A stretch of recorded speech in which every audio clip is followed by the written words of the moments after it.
Hello friends.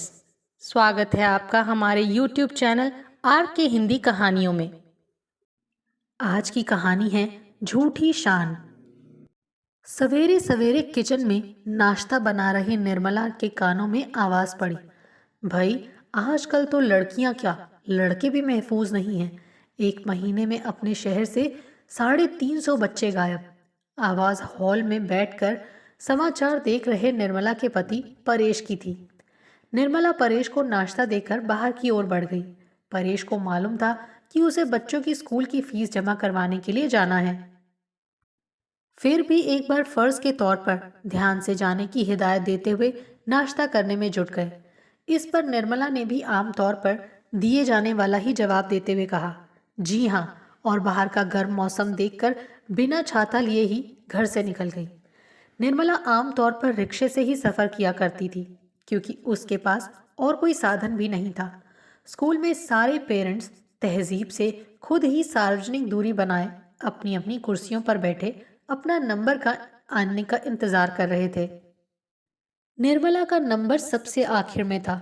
उसके अकेलेपन की बोरियत को मिटाने के लिए न जाने कहां से उसकी पुरानी सहेली मेनका भी उसी वक्त अपने बेटे की फीस जमा कराने वहां आ टपकी।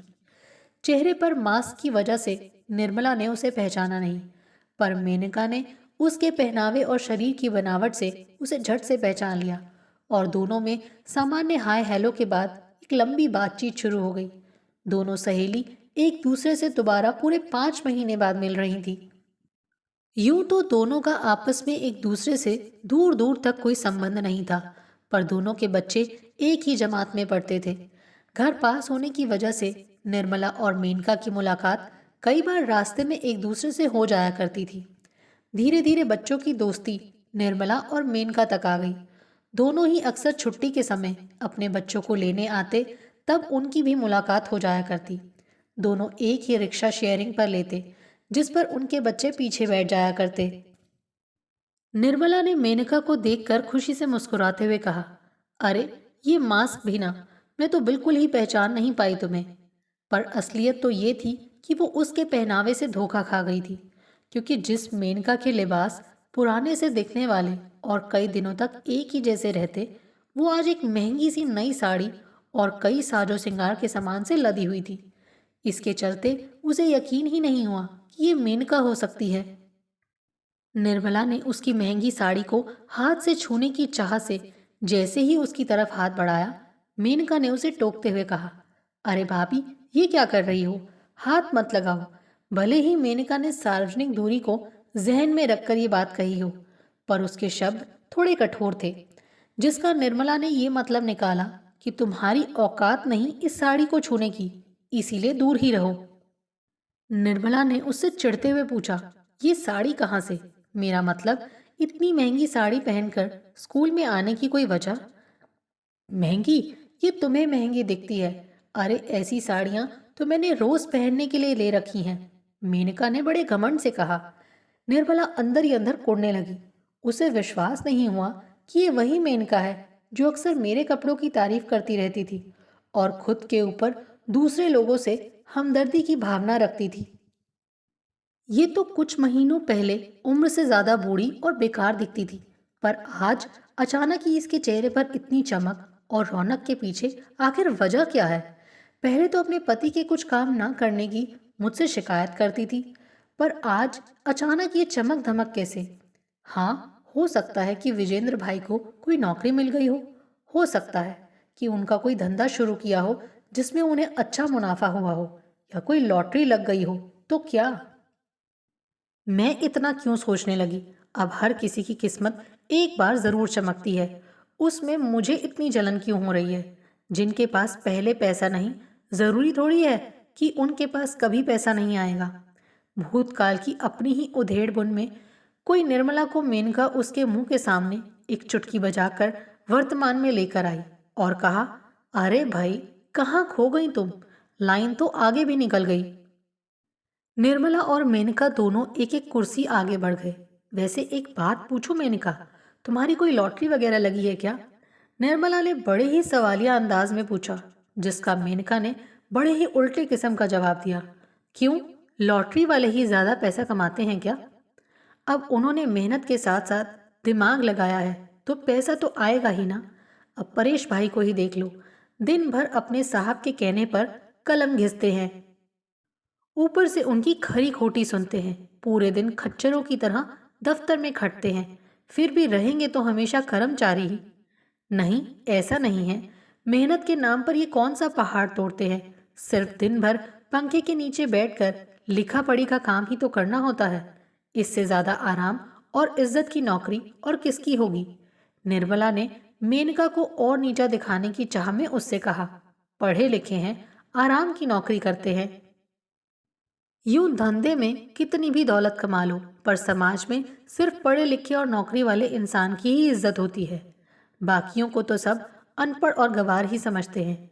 इस पर मेनका अकड़ गई और अपने पास अभी अभी आए 4 पैसों की गर्मी का ढिंडोरा निर्मला के आगे पीटने लगी।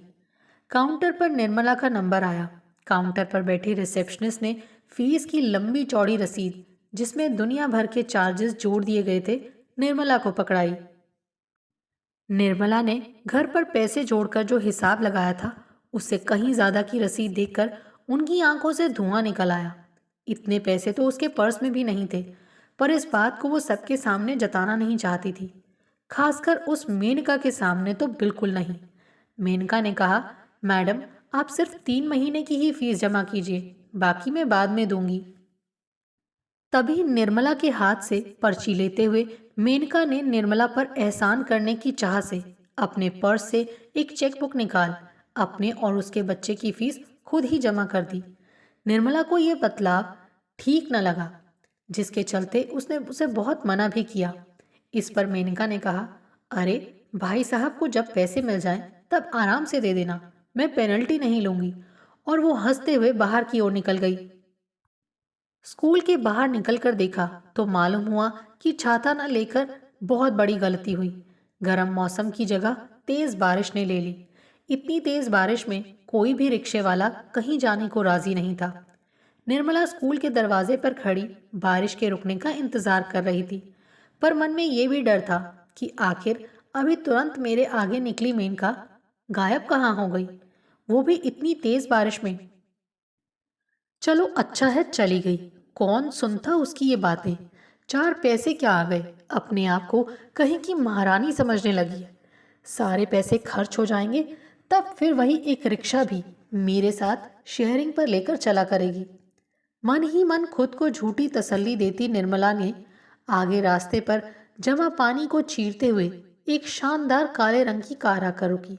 गाड़ी का दरवाजा खुला। अंदर बैठी मेनका ने बाहर निर्मला को देखते हुए कहा, गाड़ी में बैठो निर्मला, इस बारिश में कोई रिक्शे वाला नहीं मिलेगा। निर्मला को न चाहते हुए भी गाड़ी में बैठना पड़ा, पर उसका मन अभी भी यकीन करने को तैयार नहीं था कि ये वही मेनका है जो पैसे ना होने के चलते एक रिक्शा भी मुझसे शेयरिंग पर लिया करती थी। सीट बेल्ट लगा लो निर्मला, मेनका ने एक्सेलरेटर पर पैर जमाते हुए कहा। निर्मला ने सीट बेल्ट लगाते हुए पूछा, कब ली, कैसे, मेरा मतलब कितने की? कैसे ली का क्या मतलब, खरीदी है, वो भी पूरे 40 लाख रुपए की, मेनका ने बड़े बनावटी लहजे में कहा। निर्मला के अंदर ईर्ष्या का अंकुर फूटा। आखिर कैसे इसने इतनी जल्दी इतने पैसे कमाए? आखिर ऐसा कैसे दिमाग लगाया विजेंद्र भाई ने कि इतनी जल्दी इतने पैसे कमा लिए? और एक परेश है कि रोज 13-13 घंटे काम करने के बावजूद मुट्ठी भर पैसे ही लेकर आते हैं, वो भी जब घर के सारे खर्चे सिर पर सवार हों। एक इसी के साथ तो मेरी बनती थी, क्योंकि एक यही तो थी मुझसे नीचे। अब तो सिर्फ मैं ही रह गई जो रिक्शे में आया जाया करूंगी। इसका भी तो कहना ठीक है कि किसी काम में दिमाग लगाए बिना सिर्फ मेहनत करने से जिस तरह गधे के हाथ कभी भी गाजर नहीं आती, उसी तरह हर क्षेत्र में मेहनत से ज्यादा दिमाग लगाना पड़ता है। विजेंद्र भाई ने दिमाग लगाया तो पैसा भी कमाया, वहीं परेश जिंदगी तो सिर्फ खाने में ही निकल जाएगी। आज ये बना लेना, कल वो बना लेना। अपना घर नजदीक आता देख निर्मला ने सीट बेल्ट खोल दी और उतरने के लिए जैसे ही दरवाजा खोलना चाहा, उससे उस महंगी गाड़ी का दरवाजा नहीं खुला। इस पर मेनका ने हंसते हुए अपने ही वहां से किसी बटन से दरवाज़ा अनलॉक करते हुए निर्मला को अलविदा किया। दरवाज़ा ना खुलने वाली बात पर निर्मला को खूब शर्मिंदगी का सामना करना पड़ा था।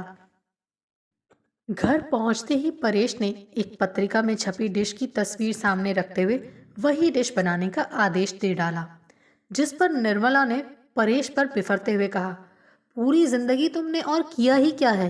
पूरे दिन गधों की तरह मेहनत करते रहो और ऊपर से दफ्तर में बैठे बैठे फरमाइश और कर डालते हो कि आज ये बनाना और कल ये। खाने के अलावा कभी सोचा है कि बाकी लोग तुमसे कम मेहनत करते हैं, फिर भी किसी चीज़ की कमी है उन्हें? घूमने को 4 व्हीलर हैं, पहनने को ब्रांडेड कपड़े, कुछ नहीं तो कम से कम बच्चों की फीस का तो ख्याल रखना चाहिए। आज अगर मेनका ना होती तो फीस भी आधी ही जमा करानी पड़ती और बारिश में भीग कर आना पड़ता सो अलग। परेश समझ गया कि ये सारी भड़ास उस मेनका को देखकर निकाली जा रही है। परेश ने बात को और आगे ना बढ़ाना चाहा, जिसके चलते उसने चुप रहना ही बेहतर समझा। दोपहर को गुस्से के कारण निर्मला ने कुछ खास नहीं बनाया, सिर्फ खिचड़ी बनाकर परेश और बेटे पारस के आगे रख दी। परेश चुपचाप जो मिला खाकर रह गया, उसने कुछ बोलना लाजमी नहीं समझा। रात तक निर्मला ने परेश से कोई बात नहीं की। उसके मन में तो सिर्फ मेनका और उसके ठाट भाट के नज़ारे ही रह रहकर याद आ जाया करते और परेश की काबिलियत पर उंगलियां उठा जाते। डिनर का वक्त हुआ। परेश ने ना तो खाना मांगा और ना ही निर्मला से पूछा। देर तक दोनों के अंदर गुस्से का जो गुबार पनपता रहा, मानो सिर्फ इंतजार कर रहा हो कि सामने वाला कुछ बोले और मैं फट पड़ूं। दोनों को ज़्यादा इंतजार ना कराते हुए ठीक उसी वक्त भूख से बेहाल बेटा पारस निर्मला से खाने की मांग करने लगा। पारस को डिनर के रूप में हल्का नाश्ता देकर निर्मला ने परेश पर तंज कसते हुए कहा, बेटा आज घर में कुछ था ही नहीं बनाने को, इसीलिए कुछ नहीं बनाया। तू आज यही खा ले, कल देखती हूँ कुछ। परेश ने हैरानी से पूछा, घर में कुछ था नहीं और तुमने मुझे बताया क्यों नहीं? आखिर किस बात पर तुमने दोपहर से अपना मुंह सिल रखा है और सुबह क्या देखोगी तुम? मैंने नहीं बताया और तुमने क्या सिर्फ खाने का ठेका ले रखा है? सबसे ज्यादा जीभ तुम्हारी ही चलती है। तो इंतजाम देखना भी तो तुम्हारा ही फर्ज बनता है ना। और वैसे भी मालूम नहीं हर महीने राशन आता है, तो इस महीने कौन लाएगा? परेश बेइज्जती के ये शब्द बर्दाश्त नहीं कर सका। इस वजह से वो उस रात भूखा ही सोया, मगर निर्मला से कुछ बोला नहीं। सवेरे होते ही राशन के सामान से भरा हुआ एक थैला जमीन पर पटक कर उसमें से जरूरी सामान निकाल कर परेश खुद ही अपने और बेटे पारस के लिए चाय नाश्ता बनाने में जुट गया। रसोई के कामों से फारिग होकर दोनों बाप बेटे सोफे पर बैठकर नाश्ता करने में मग्न हो गए। परेश रोज की तरह समाचार चैनल लगाकर बैठ गया। आज सबसे बड़ी खबर की हेडलाइन देखकर उसके होश उड़ गए और उससे भी ज्यादा उसके पीछे से गुजर रही निर्मला के। सबसे बड़ी खबर की हेडलाइन में लिखा था, शहर में पिछले महीनों से गायब हो रहे बच्चों के केस का आरोपी शिकंजे में, जिसका नाम विजेंद्र बताया जा रहा है। कल ही चौक से एक बच्चे को बहलाकर अगवा करते हुए पकड़ा गया। मुंह काले कपड़े से ढका हुआ था, पर इतनी पुरानी पहचान के चलते परेश और निर्मला को आरोपी को पहचानते देर नहीं लगी। निर्मला को अब अपनी गलती का एहसास हो चुका था। वो जान चुकी थी कि जल्दी से जल्दी ज्यादा ऐशो आराम पाने के चक्कर में लोगों को कोई शॉर्टकट ही अपनाना पड़ता है, जिस काम की वारंटी वाकई में काफी शॉर्ट होती है। आज अपनी मर्जी से ही निर्मला ने दोपहर को खाना परेश की पसंद का बनाया था, जिसकी उसे कल तस्वीर दिखाई गई थी। आपको हमारी ये कहानी कैसी लगी, प्लीज़ कमेंट करके ज़रूर बताइए। अगर आप इस चैनल पर नए हैं तो इसे सब्सक्राइब करें और शेयर करें। Thank you.